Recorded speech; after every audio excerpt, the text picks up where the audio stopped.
Olá amigos do canal Cinevício, tudo bem com vocês? Eu espero do fundo do meu coração que esteja tudo bem com vocês.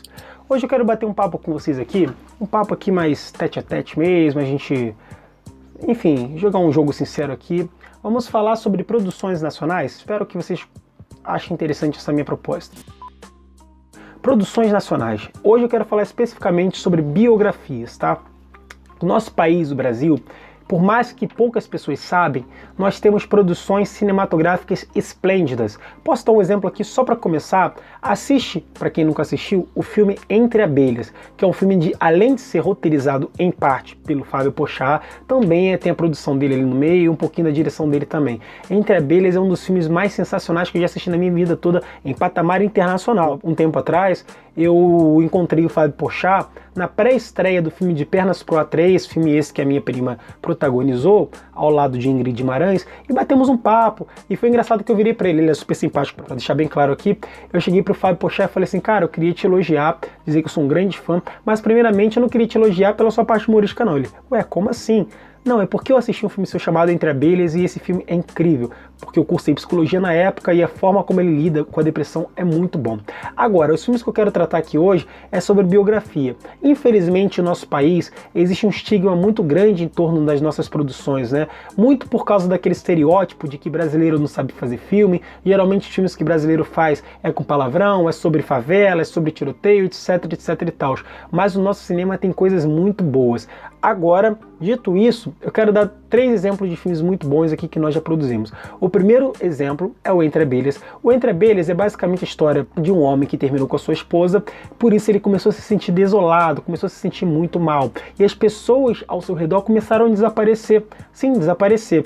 Até que chega um momento que acontece um grande plot twist na sua vida, na qual ele tem a obrigação de tomar rumos aos quais ele não gostaria de ter tomado. E aí é onde ele encontra o verdadeiro sentido da sua vida. Mas o filme ele é incrível. Ele trabalha com metáforas do início ao fim, ele fala sobre a questão da depressão, fala a questão também do término também de relacionamento, um pouco daquilo que acontece lá no A Marriage Story, né? Aquele filme da Netflix lá que lançou ano passado, estrelado pela Scarlett Johansson, junto com o Adam Driver. Essa coisa, né, de você terminar, aquela dor do término de relacionamento. E é um filme incrível. O roteiro é brilhante do início ao fim, a direção é brilhante. Eu super recomendo que você assista o Entre Abelhas, para deixar bem claro. O outro filme que todo mundo já conhece é o Cidade de Deus, né? Cidade de Deus é um dos filmes mais conhecidos no mundo e é um dos melhores filmes também reconhecidos no mundo também, e é brasileiro. Sim, meu amigo, ele é brasileiro também. É dirigido pelo queridíssimo Fernando Meirelles, aquele cara que também dirigiu Dois Papas, que foi lançado pela Netflix ano passado, estrelado pelo Jonathan Pryce junto com Anthony Hopkins. O Fernando Meirelles, ele é sem dúvida um dos maiores, se não o maior diretor brasileiro atual, tá? Cidade de Deus, ele vai contar um pouco de como se deu ali a fundação da comunidade Cidade de Deus, ele fala um pouco sobre a origem do Comando Vermelho, todas essas facções no Rio. É um filme muito bom, tem uma fotografia muito bonita, atuações incríveis, que vale a pena todo mundo assistir com toda a certeza do mundo, porque é um filme que ele te traz reflexões, é um filme que está muito além do que simplesmente um filme brasileiro. Então eu recomendaria muito que você assistisse Cidade de Deus. O outro filme que eu vou recomendar, olha só, é da diretora Petra Costa, mas não é Democracia em Vertigem. Petra, esse filme você não acertou não, tá? Mas é o filme Helena.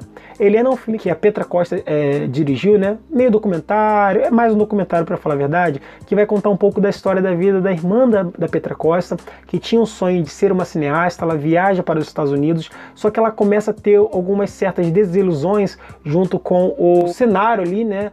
Onde ela está introduzida, e a partir dessas desilusões ela começa a entrar num estágio de depressão muito grande, que culmina no seu suicídio. Por que é tão genial esse filme? Porque a Petra Costa, ela trabalha a questão da depressão de uma forma muito poética e de uma forma muito responsável também. Pouquíssimas obras cinematográficas e de séries atualmente tratam de forma tão bem responsável a questão da depressão e do suicídio como a Petra Costa trabalha nesse filme. E toda a estética poética por trás, aquela coisa de tipo, de ser um filme como se fosse uma carta de uma irmã para outra, aquela coisa de uma carta de amor de uma pessoa que está viva ainda para uma pessoa que já morreu, cara, é uma coisa muito bonita, te emociona e é muito bom também, tá bom? Então essas 3 recomendações aqui foram recomendações que eu pensei assim, falei, cara, vamos trazer um pouco de filmes brasileiros de qualidade para os nossos queridos amigos aqui do canal Cinevício, para tirar um pouco desse estigma do que o cinema brasileiro só produz coisa ruim. Infelizmente, atualmente o Brasil passa por uma situação muito complicada